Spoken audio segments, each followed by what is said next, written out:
Hi there. Today I thought I'd take a look at an alternative method of detecting if a goal has been scored. As you're no doubt aware, Betfair suspend the market when a significant event in a football match occurs, specifically when a goal has been scored. There's another way of doing that, which I want to explore in this video. So here I have a simple rule that's going to place a back bet on the over 2.5 goals if a goal has been scored. So in other words, after the first goal, it will place a simple bet accordingly. So initially you might think about, right, okay, we need to use market football number of goals and check to see if that is equal to 1. So that'll check to see if there's been the first goal. In addition to that, however,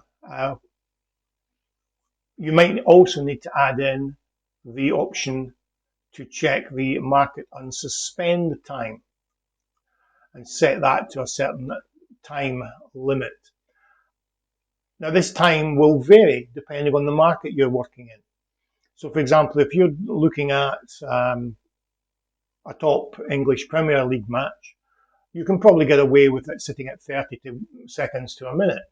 Whereas if you're looking at some obscure match on the other side of the world where there's not a great deal of liquidity, you may actually have to increase that to 3 or 4 minutes.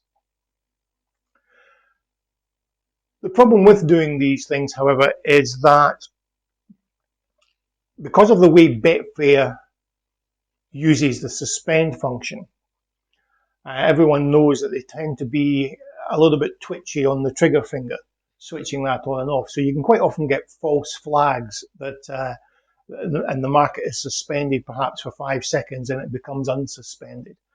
Or even looking at match to match, or indeed within a match from goal to goal, there isn't a set time for which Betfair keep the market suspended. Sometimes it can be a few seconds, other times it can be minutes. In the meantime, you may find that Betfair thinks there's a goal being scored, so the black bar above the grid that shows you the match progress and the score, it may flag up that a goal has been scored, only for it to be chalked off some minutes later. For example, the other day while I was testing Jacob's Ladder, I was in a match where the suspension happened. It was suspended only for about 30 seconds. A goal was flagged up as having been scored. It was unsuspended. The market, the over 2.5 market, came tumbling in price, as you would expect. And then 5 minutes later, the market jumped back up to where it was and the goal was disallowed. There'd been a VAR and Betfair hadn't suspended the market during the VAR. The VAR took 4 minutes. So as a result, when you've got all these different variations in the way that Betfair manages that market, it can be difficult to create an automated procedure that tries to handle all these variations and keep everything under control.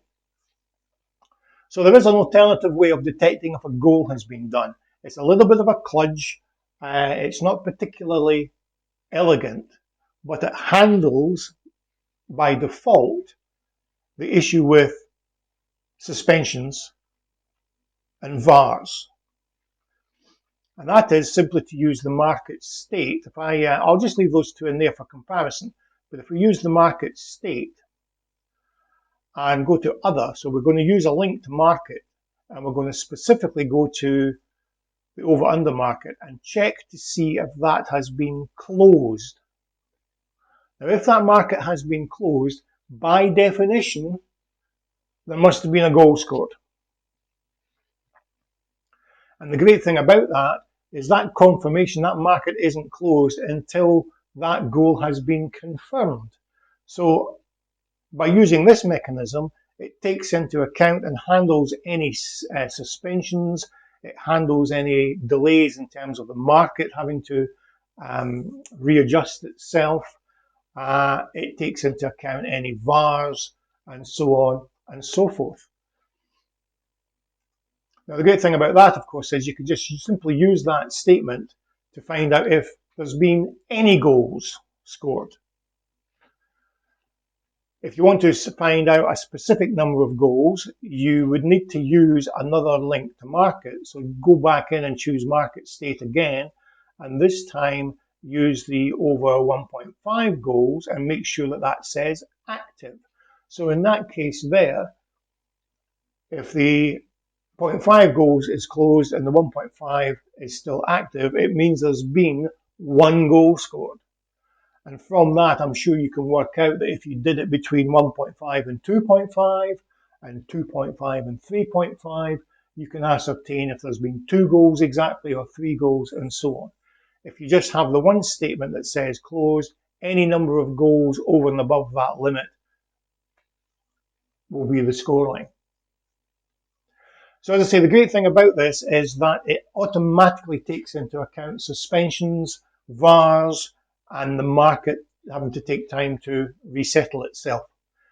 The drawback is that it means you end up having additional markets open in order to run that. But certainly from my initial experiments with Jacob's Ladder, as I say, I've completely revamped it using this technique rather than the first two, football number of goals and unsuspended time. First indications are very, very favourable. So I would suggest you have a look at doing that and have a little experimentation yourself. The drawback, as I say, is that you need to end up having multiple markets open just to do that check.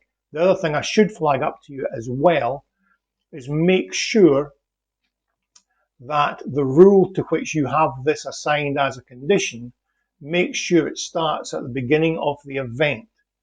If you start it later, so let's say we started this in 20 minutes, but there was a goal before then, on 10 minutes, let's say, it means that when this rule kicks in, that will cause an error, which you'll see displayed in the right-hand section of Fairbot under the automation tab. It will be displayed in red because it won't find that market because the market's been closed, so it no longer exists.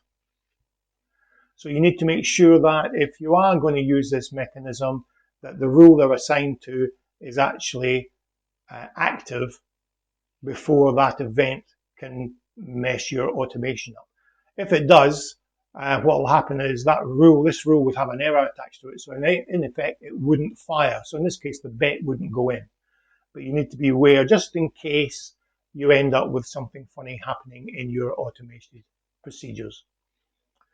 Okay, hope you found that useful, guys. As usual, share, like, thumbs up, all that nonsense. And I'll speak to you in a later one. Cheers, guys.